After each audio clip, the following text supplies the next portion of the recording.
اللہ الرحمن الرحیم ونصلی ونسلم علی رسول الکریم اما بعد اعوذ باللہ من الشیطان الرجیم بسم اللہ الرحمن الرحیم اذ ظلموا انفسهم جاءوک واستغفروا اللہ ان اللہ وملائکتہ یصلون علی النبی یا ایھا الذین آمنوا صلوا علیہ وسلموا تسلیما صلوات و سلام علیک یا رسول اللہ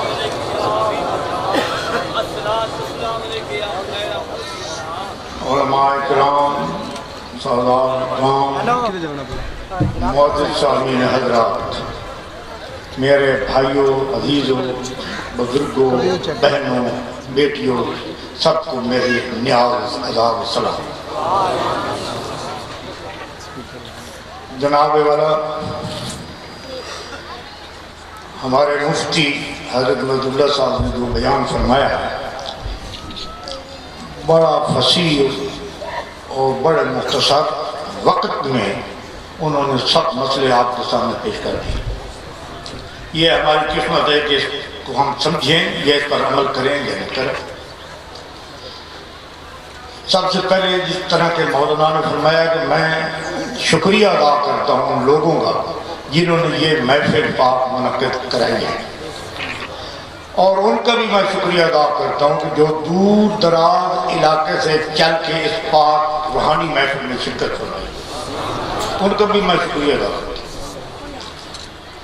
اور مجھے امید ہے کہ انشاءاللہ حضور شیخ الاسلام رضی اللہ تعالیٰ عنہ ہم سب غلاموں پر ضرور کرم فرمائیں گے جس طرح کہ میں نے عرض کی ہے جو آیات کریمہ آپ کے سامنے پیش کی ہے وہ یہ ہے کہ اللہ تعالیٰ فرماتا ہے کہ جب تو اپنے اوپر اتنا ظلم کر لے اتنے گناہوں میں ڈوب جاؤ تو پھر میرے حبیب کے دروازے پر چلو تو یا رب العالمین پھر وہاں جا کر میں کیا کروں فرمایا کہ وہاں جا کے استغفار کر میرے وسیلہ پیش کر میں نبی پاک کی بارگاہ میں تاکہ میں تمہیں بخش دوں حضور شیخ الاسلام فرماتے تھے کہ اگر کسی کو یہ حالت یا اجازت نہیں دیتی مالی حالت تو وہ نہیں جا سکتا مدینہ شریف حاضری نہیں دے سکتا تو کم از کم اللہ تعالیٰ اور اس کے نبی کے ولی کے در پر ضرور گیا ہے اس نسبت سے وہ اس کو بھی بخش دے گا ایک بڑا عجیب سا آج کل جام مسئلہ پیش کیا جا رہا ہے کہ حضرت ثالث سے غریب نواز غازی علم الدین شہید کو ملنے کے لیے میاں والی جیل میں تشریف لے گئے تھے یہ میرے بھائیوں غلط بات ہے حضرت ثالث سے خواجہ محمد ضیاء الدین صاحب نہیں گئے تھے بلکہ شیخ الاسلام حضرت خواجہ محمد قمر الدین صاحب اپنے والد صاحب کی اجازت سے ملنے گئے تھے میاں والی جیل میں اور اس سے ملاقات کی اس نے عرض کی کہ نواز واپس شاہ شریف جا کر حضور حضرت ثالث صاحب غریب نواز کی خدمت میں یہ عرض کرنا کہ اللہ تعالیٰ مجھے ثابت قدم رکھے اور جو میں نے نبی پاک کے دشمن کو ہلاک کیا ہے اس کا صلہ مجھے وہ ادا کرے چنانچہ میں نے حضور شیخ الاسلام رضی اللہ تعالیٰ عنہ کی زبان مبارک سے خود سنایا کہ جب میں نے اس سے ملاقات کی تو وہ اتنا مطمئن اور خوش تھا کہ جیسے اس کو دنیا جہاں کے خزانے مل گئے اس نے جو اس کافر کو قتل کیا تھا نبی پاک کی محبت کی وجہ سے قتل کیا تھا ذاتی دشمنی اس کو نہیں تھی تو اللہ تعالیٰ نے اس کو یہ اجر کیا کہ جب وہ شہید ہو گیا اس کو پھانسی دے دی گئی مزار میں دفن کر دیا گیا کچھ عرصہ وہ جیل میں دفن رہا میاں والی جیل میں تو پھر لاہور والوں نے یہ اصرار کیا کہ جس وقت یہ ٹھنڈا ہو گیا نا مجمع تو یہ ہمارا ہے اور ہمیں دے دو ہم لاہور اس کی مزار بنائیں گے چنانچہ اگلے دن مجبور ہو کر کہا کہ تم اس کو لے جاؤ قبر کھولی گئی، بڑے بڑے ڈاکٹر تھے، لوگ تھے جمع، ہر شخص نے اپنے منہ پر پٹی باندھ لی تاکہ مردے کی بدبو نہ آئے۔ بدبو کی وجہ سے ڈاکٹروں نے بھی منہ کو ڈھانپ لیا، لوگوں نے بھی منہ کو ڈھانپ لیا، لیکن جو مٹی ہٹتی گئی کستوری کی خوشبو آتی ہے۔ حضور شیخ الاسلام نے خود اپنی زبان سے فرمایا کہ لوگ اس کے بدن کے نیچے سے مٹی لے کر سنتے اور کہتے کہ سبحان اللہ، نبی پاک کے غلام کے کیا سنا۔ یہ ہے اس لجپال کی لجپالی کہ اپنے غلام کو وہ اتنا درجہ عطا کر دیتا ہے، حالانکہ انگریزوں نے اس کو منع کیا تھا کہ تو مکر جا کہ میں نے قتل نہیں کیا۔ انہوں نے کہا ساری زندگی ایک تو یہ نیکی کا کام کیا، یہ بھی میں بلا دوں، میں نہیں کر سکتا، میں نے اس کو خبیث کو قتل کیا، انہوں نے نبی پاک کی شان میں گستاخی کی اور اتنا عرصہ وہ زمین میں دفن رہا۔ آج بھی لوگ اس کا نام لیتے ہیں، دو نام لیتے ہیں اس کے، غازی علم الدین شہید، جس کی مدار لاہور میں ہے چوک کے پاس۔ جب بھی حضور شیخ الاسلام غریب نواز کے ساتھ ہم لاہور جاتے تھے تو آپ ضرور حکم دیتے کہ جاؤ غازی علم الدین شہید کی مدار پر فاتح بھی پڑھو اور سلام بھی کرو۔ میرے بھائیوں، اللہ تعالیٰ کے ولی، اللہ تعالیٰ کا ایک کامل بندہ، اس کی شان کو بیان کی ہی نہیں جا سکتی۔ جس کا وہ ہاتھ پکڑتا ہے پھر وہ اس کا ہاتھ وہ نہیں چھوڑتا، پھر اس کا ہاتھ نہیں چھوڑتا، اس جہان میں نہیں بلکہ اگلے جہان میں بھی نہیں چھوڑتا۔ ایک کی مثال میں دیتا چلا کہ حضور شیخ الاسلام رضی اللہ تعالی عنہ جو اس علاقہ کے نہیں پورے برے صغیر کے، میں کہتا ہوں کہ وہ پیر تھے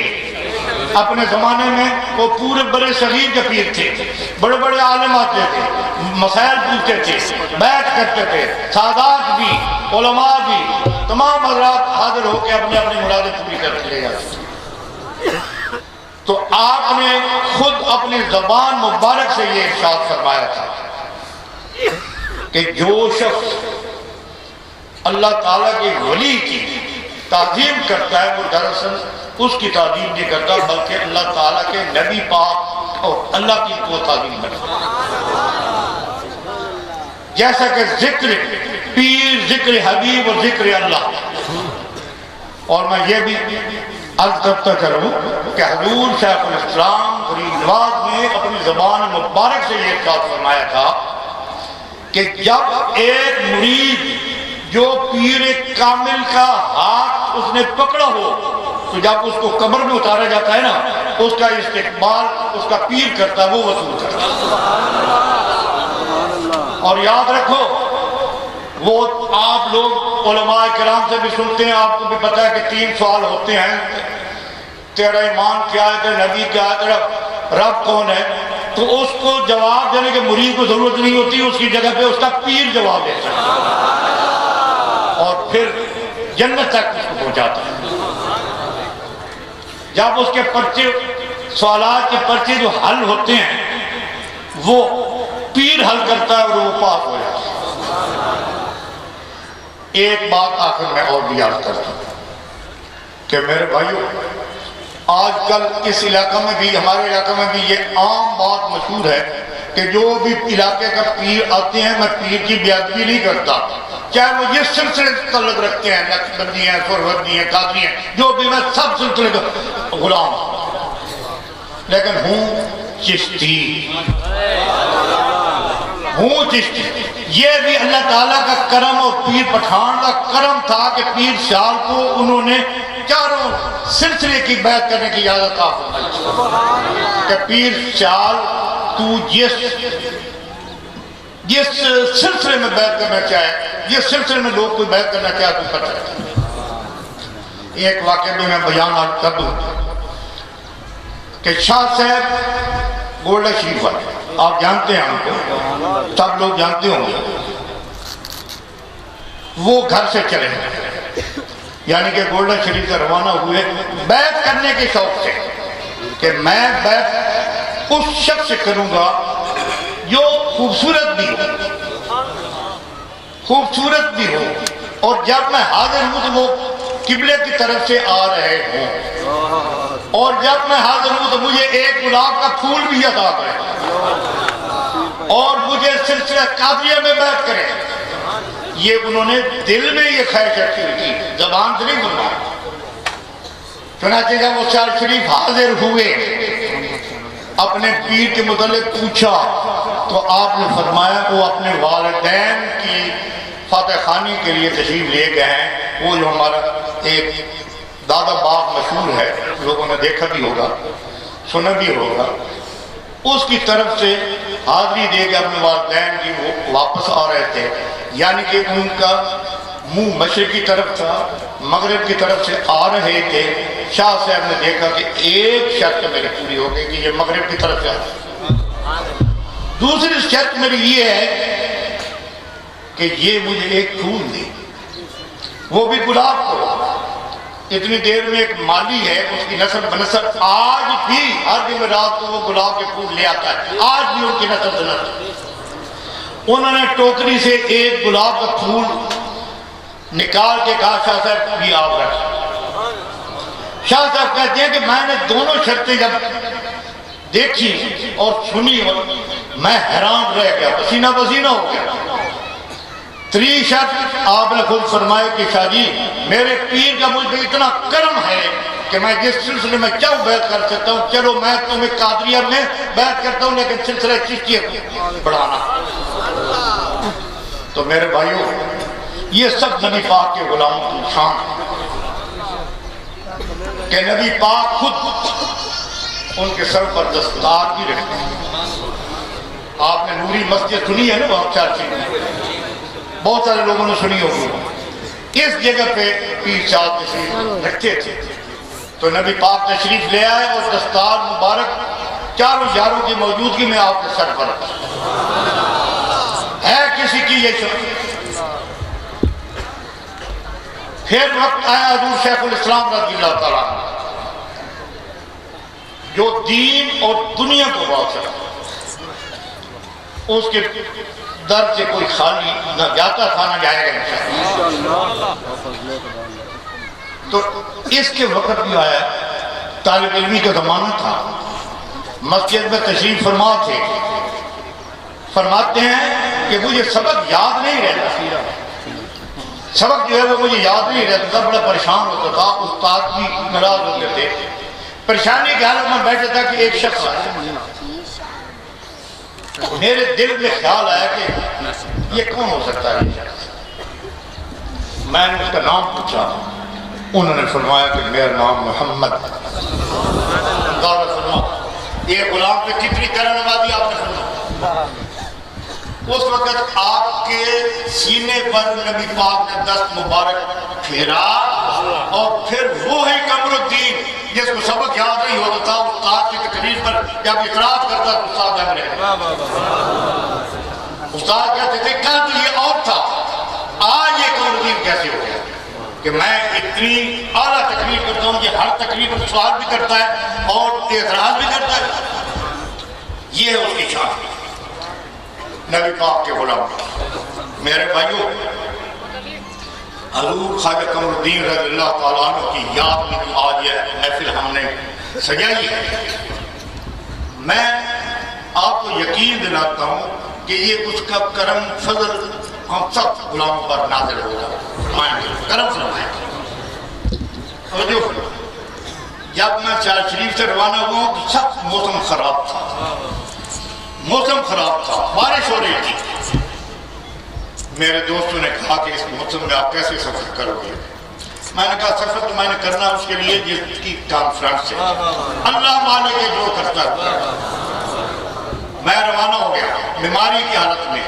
کسی دوست کو پتہ ہو یا نہ ہو میرے مورے کی ہڈی بھی کریک ہے، میں سفر بھی زیادہ نہیں کر سکتا۔ جیسے کہ استاد مولانا فرما رہے تھے کہ جب شیخ الاسلام کا نام آتا ہے تو اس محفل میں حاضری لگوانے کے لیے میں ضرور آتا ہوں، ضرور حاضر ہوتا ہوں کہ اللہ تعالیٰ اس کے صدقے میرے بھی گناہ معاف کرے۔ تو اللہ تعالیٰ ہماری یہ حاضری منظور قبول فرمائے۔ اللہ تعالیٰ ہم سب کو نبی پاک کے یاروں کی، اہل بیت کی، صحابہ کرام کی، ان کے ولیوں کی غلامی نصیب فرمائے۔ اللہ تبارک و تعالیٰ بے اولادوں کو اولاد نرینہ عطا فرمائے، بے روزگاروں کو نیک روزگار عطا فرمائے، بیماروں کو شفا کاملہ عطا فرمائے، اور ہمیں حضرت پیرزاد کی غلامی نصیب فرمائے، تاکہ ہماری دنیا میں بھی آگے جہاں اللہ تعالیٰ آپ کو سلامت رکھے، اللہ تعالیٰ آپ ہمیں